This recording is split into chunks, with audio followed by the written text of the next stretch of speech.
Hey guys, Levi here today with a new video in which I will show you 4 of the best solo builds for Albion Online in 2022. These builds are effective in both PvE and PvP and will be great options for you to farm your fame and grind your silver. And the best thing about these builds is the fact they're all dirt cheap, which is great because with the low cost on your set, you will be progressing much more efficiently. Each one of these builds can be used to do a wide variety of solo content in Albion Online, such as getting the highest tiers and levels of roaming mobs, contesting treasure chests that spawn across the continents, Roads of Avalon if you wish to delve into those, and you can even use these builds to farm solo dungeons. As always, I will provide you with as much information as possible for each one of these builds, such as what abilities and passives to take, what consumables are ideal, pros and cons, and of course, some tips on how to play the different builds so you can succeed in your adventures. Starting with the first build, we have one that plays and feels like a juggernaut because of the high defenses and huge sustain. This build has the Battleaxe as its weapon, which is a one-handed weapon you can wield an offhand with, and one that will make the PvE extremely easy compared to many other weapons in the game. The tankiness and sustain of this build will also give you an edge in PvP situations, making this build the ideal pick for anyone that is uncertain about which build to play in 2022. On the Battleaxe, you want to take Rending Rage for your primary, Adrenaline Boost for your secondary, along with the Deep Cuts passive. For your armors, you have the Mage Cowl on which you take Poison and Aggression, the Mercenary Jacket for the Bloodlust and Balanced Mind, and you can take any of the leather shoes for Refreshing Sprint and Balanced Mind once again. Since the Battleaxe is a one-handed weapon, you want to take an offhand with it, in which my preference goes to the Facebreaker for increased defenses and damage. Other viable options are Musak for even more damage and the Mistcaller for lower cooldowns. But I find the Facebreaker ideal as it adds to the tankiness and sustain-based gameplay this build makes for. Since I don't have energy issues with this build, I like to take the Tatford Cape for even more damage, but if you do struggle with energy at any point, you can simply take the Limhurst Cape instead. When it comes to your consumables, healing potions are a great option if you want to be more PvE oriented, and resistance potions when you plan to focus more on PvP. If you can't decide between the two, simply go with the healing potions as they will be helpful in both PvE and PvP. For your food, you can go with the Beast 2 for increased damage, but if you have some extra cash, it's always good to take the Avalonian Beast 2 instead, which makes for additional health regen on top of the damage bonus, which will help you get back to full HP between battles much quicker.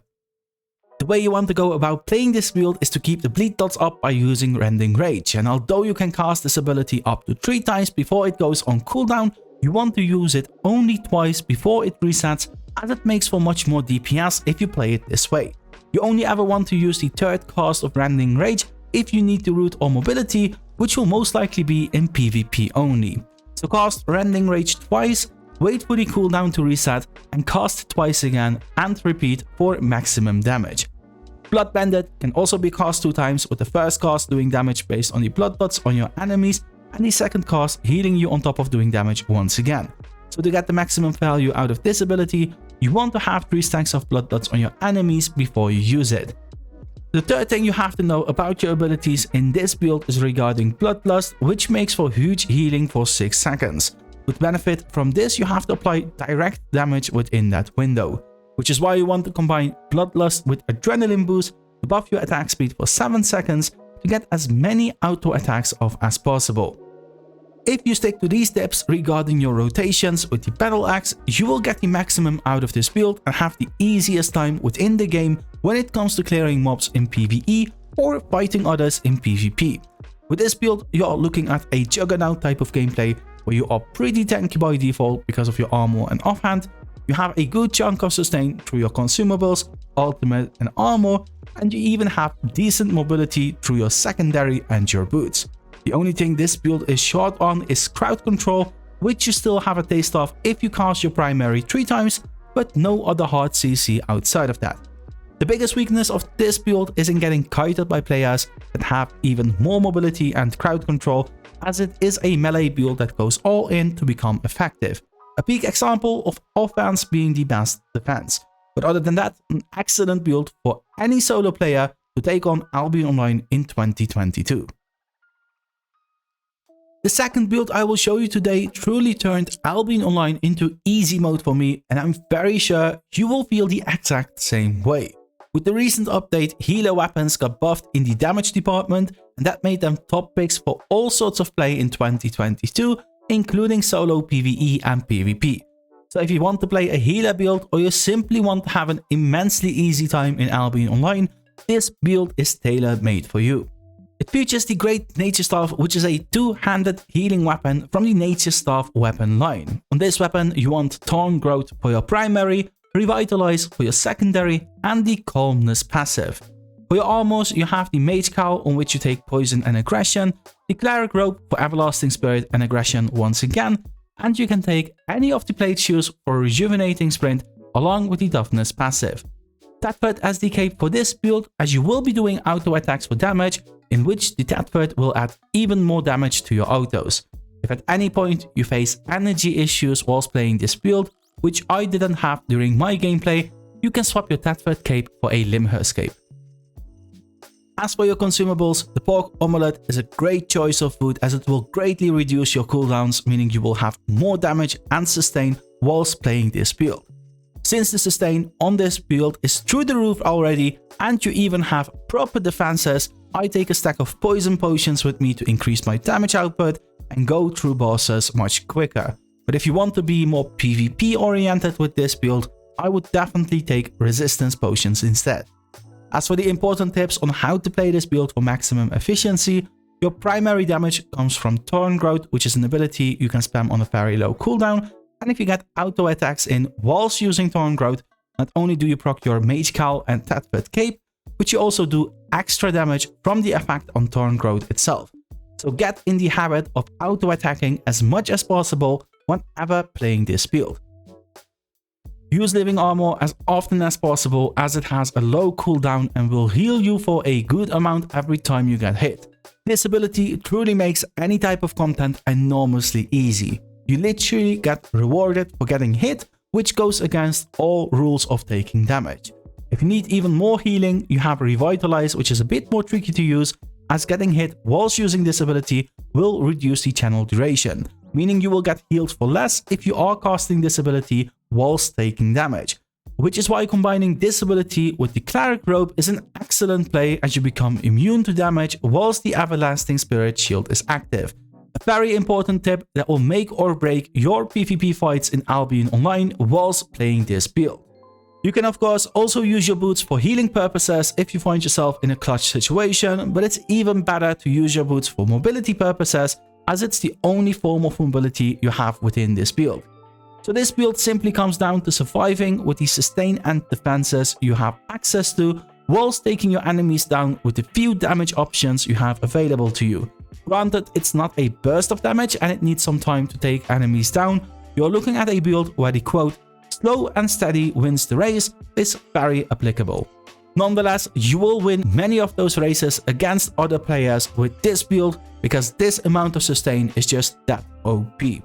The biggest weakness of this build is the lack of mobility, so you'll have a tough time keeping up with players that have more mobility in their builds. Doesn't mean they'll kill you per se, but you may not be able to kill them at times since you won't be able to catch up with them. A great build if you want to play a healer or simply take on Albion Online in the easiest way possible. The third build of today features a weapon from the newest weapon line in Albion Online, the Water Glows. Among them there are multiple you could play as a solo player and have a good time on, but the one that makes for the best time possible when your goal is to progress in various types of content are the Spiked Gauntlets. This weapon deals a massive amount of AoE damage against mobs and even against players under the right circumstances. You'll blast through your PvE adventures with this weapon, and with the build I'll share with you today, you'll also hand out your fair share of punches against other players in PvP encounters. On the Spike Gauntlets, you want to take Dragon Leap for your primary, Triple Kick for your secondary, along with the Fatal Fury passive. For your armors, you have the Assassin Hood on which you take Meditation and Balanced Mind, the Cleric Robe for Everlasting Spirit and Aggression, and you can take any of the Plate Boots for Rejuvenating Sprint together with Toughness. Now this build is extremely energy hungry, especially because of the Assassin Hood that resets all of your abilities, and since we don't have any type of energy sustain covered in our weapon and armors, you want to go with the Limb Huskcape to grant yourself a source of energy. As for your consumables, I highly recommend you take the Avalonian Beef Stew for your food, since the damage increase is very welcome, but more importantly, you need the quick HP regen between battles, as you have very little sustain within your build and you are wearing cloth armor. So it's very likely you'll get low even if you do your best in avoiding and dodging damage, as the slightest hit will be noticeable as you have low defenses, to which the health regen from the Avalonian Beef Stew is a great solution to. For your second consumable, I recommend you go with the Resistance Potion as your default, but when you are doing instance content such as solo dungeons, it is wise to take healing potions with you as well. This build is very straightforward when it comes to playing it, unlike the previous two builds, so if you want to keep things simple for yourself, this might just be the build for you. Dragon Leap makes for a tiny jump that you can recast for an uppercut, which is great when you need to interrupt something. Triple Kick makes for great mobility, and your ultimate Gravitational Collapse deals massive AoE damage against mobs. And not only mobs, but also players, in which the damage depends on what type of armor they wear. Aside from the damage, you also slow your targets, which is just super annoying for any enemy player that gets hit by it. Try to combine your ultimate with your passive in PvE and try to use it whenever you have a high amount of stacks to do even more damage. All the other abilities you have are pretty straightforward, in which you can use the Assassin Hood to reduce your cooldowns, your Cleric Robe for a shield that will grant you immunity, and your boots for a tiny bit of healing, but mostly mobility. This is a build with great mobility, a good chunk of crowd control, and very big damage. With the reset through meditation, everything you have access to literally doubles, so you can imagine and see for yourself how good this build is in both PvE and PvP. Nonetheless, just like any other build, this build also has its weaknesses, in which the most obvious one is the defenses. You are wearing cloth armor to increase your damage even further, but at the same time, you are leaving yourself very vulnerable with the low defenses the cloth armor makes for. And unlike the Great Nature Staff, you don't have a bunch of heals to sustain yourself, so you have to be very careful when playing this build. Misusing your Cleric Robe or even getting your meditation cancelled can have a huge impact on the outcome of a PvP battle, so you have to time and use your abilities correctly. You could say this build is a bit of a glass cannon, but one that has a ton of mobility and crowd control. Definitely one of the strongest picks for solo players in 2022, and one that will allow you to do a wide variety of PvE and PvP content successfully. The fourth build, which remains one of the best solo PvE/PvP builds you can play in Albion Online and also in 2022, is one of my all-time favorites.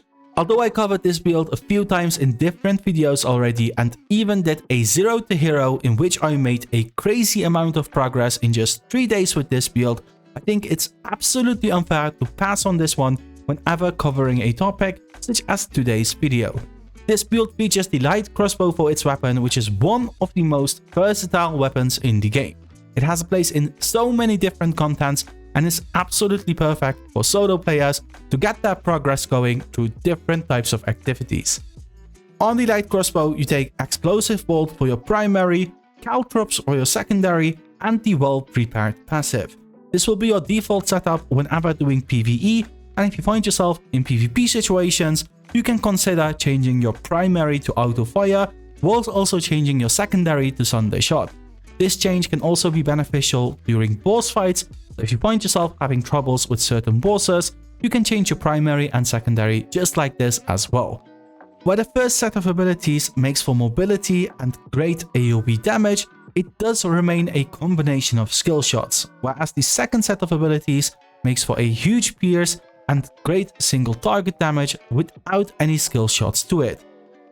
For your armors, you have the Guardian Helmet, on which you take Emergency Shield and Toughness, the Cleric Robe for Everlasting Spirit and Aggression, and the Soldier Boots, on which you want to take Wanderlust and Toughness once again. Swap Wanderlust for Rejuvenating Sprint whenever you do instance content such as solo dungeons, or when you simply want a short burst of mobility along with healing whilst going about other content. But for the open world, where there is a chance of PvP, I highly recommend you stay on Wanderlust, as that is your primary mobility. Since the light crossbow is also a one-handed weapon, just like the battle axe, you also want to take an offhand with this one, in which my preference once again goes to the facebreaker, which makes for increased defenses and damage. Unlike the Battleaxe build, I won't be suggesting other offhand options, as the facebreaker just goes very well with the light crossbow, but if you want to make your build cheaper, you could also go for the mist collar for lower cooldowns. You will be spamming abilities that are on a very low cooldown with this build, so you want to take the Limher Escape as your source for energy sustain.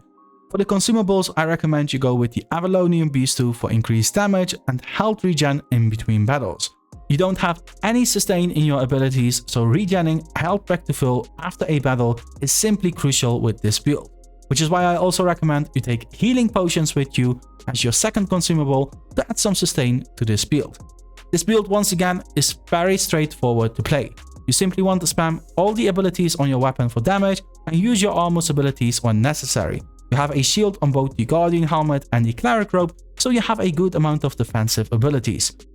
Since this build lacks mobility in a general sense, the Wanderlust on your boots compensates for that by giving you a run ability that covers more ground than the average sprint.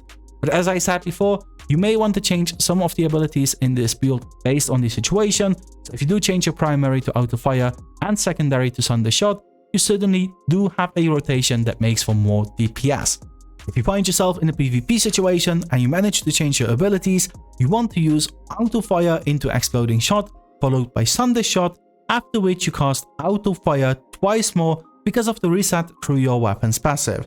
This will make for a huge amount of single target damage and will most likely delete a good chunk of the players you face if you get this rotation off fully. Otherwise, just remember that the Sunder Shot makes for a pierce, meaning that any damage that follows will improve greatly. Although this build doesn't make for great sustain, great mobility, or even crowd control like the other builds, it does make for a scary amount of damage both when you play it as an AoE build and when you play it as a single target. And since this build is enormously effective in a wide variety of content, it remains one of the best solo builds you can play in 2022. If you want a ranged build that is highly effective in all sorts of PvE, whilst also being great in PvP encounters, this light crossbow build is the one you want to play. Now, these 4 builds are all amazing when you are solo and want to go about farming your fame and grinding your silver. But perhaps you want builds that are more PvP oriented or different builds altogether, such as one that features a mage. I'll link some of my previous videos in which I covered different builds for different purposes, which are still viable today, in the comments below. So if you want to increase the options you have, feel free to check those out next. That's it for today, guys. Take care, and I'll see you guys next time.